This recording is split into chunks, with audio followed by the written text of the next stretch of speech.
What if you're an NBA basketball player and it's kind of the opposite. What you really like to do is show people, your peers, I can take a game over and you can't stop me. Kobe Bryant, I can score 40. You can't stop me. Double team me. Go ahead. Trap me. But the problem is that's bad for the team.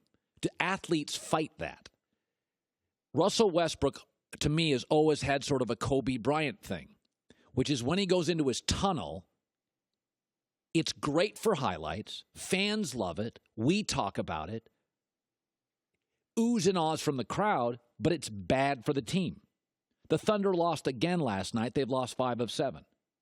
They're 9-1 this year when Russell Westbrook shoots less than 18 shots. In each of the 5 losses in the last 7 games, Westbrook's shooting more, and then Paul George is shooting less. But you don't get the love. You don't get the MVP. He doesn't care. Westbrook doesn't care about stats. Really? Mr. Triple-Double, goosing his rebound stats last year, doesn't care about stats. Wasn't he trying to prove to everybody last year, I can do great things without Kevin Durant? Of course he was. This year, nobody's talking about stats. But it's interesting. I've always thought with Westbrook, he's got a Kobe thing. And it's hard to wrap your mind around. You are worshiped, respected, loved, admired, kissed up to, talked about, discussed when you drop 42. But the numbers with Kobe and Westbrook are clear. Shoot less, win more. Include others. And by the way, Kobe's a smart dude, right? I mean, Kobe Bryant's had a very successful off-the-court career with like stuff, like his business. But measured Kobe was always better for the Lakers. First of all, measured Kobe was easier to play with. Measured Kobe was more fun to play with. Measured Kobe was easier to coach. But to the very end, when he had all that money and rings, Kobe struggled with the measured part.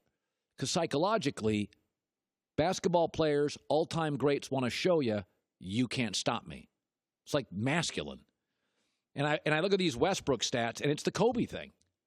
That you can pass more, but basketball's an ooh and ah sport. And Westbrook has built his reputation on oohs and ahs. But they're clearly better when he shoots less. They don't want him to not shoot. They want him to shoot about 16 times a game. But he gets all the love and the worship and the stats and the numbers when he shoots 26 times a game. And that's why I think Kobe to the very end struggled with it. It sounds easy. Hey, I'll shoot less and then we'll win more. But what happens when you're so gifted? Somebody once said this about having a great voice.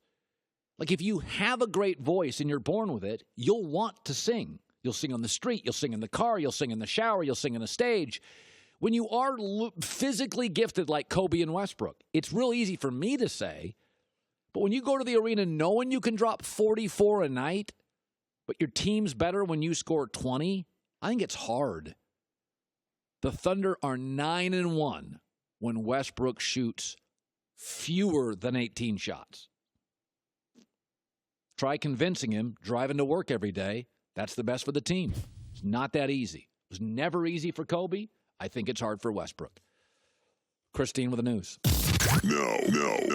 Turn on the news. This is the Herd Line News.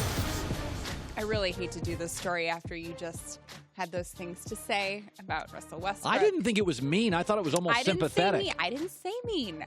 I just, okay. I don't like talking about him when he's struggling. Yeah. But Oklahoma City is struggling. They lost to the Timberwolves last night, 104-88. That's pretty bad. Yeah. They're now 22-20 on the season, and Westbrook's not happy about this. Just making careless plays.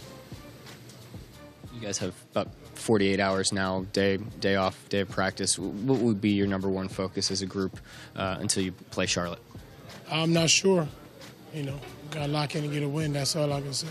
I think being an NBA beat reporter would be tedious. Yeah. Like, what do I like? If I was a reporter last night, knowing that he's totally disagreeable and they just lost, and the game doesn't mean anything the next game because they're going to make the playoffs, what would I ask him? Well, here's the thing. If you're a beat reporter and you're with the team and those guys every practice and every day, you probably have a decent relationship with Westbrook, and so you can ask questions that he might want to answer, or you can pick out certain things to talk about.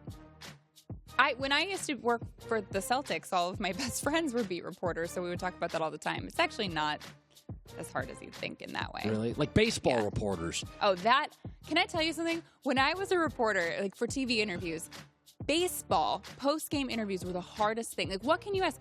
Oh, so how'd you hit that home run? Like, what made you hit that? The other so thing hard? is baseball is very insular. Like, if you tick a guy off and you have to cover that team 200 days a year, they'll just turn you off. They'll turn the clubhouse against you. Like football, I could be a jerk. Football players, you only have to deal with them really 16 games, and they have to talk on Tuesday. Mm-hmm. And like there's certain reporters in this business. I'm so glad I'm not a reporter anymore. Thanks for watching. Subscribe here to get the latest from the show. Also, be sure to check out more of the best clips from The Herd or go watch a few segments from our other shows on FS1.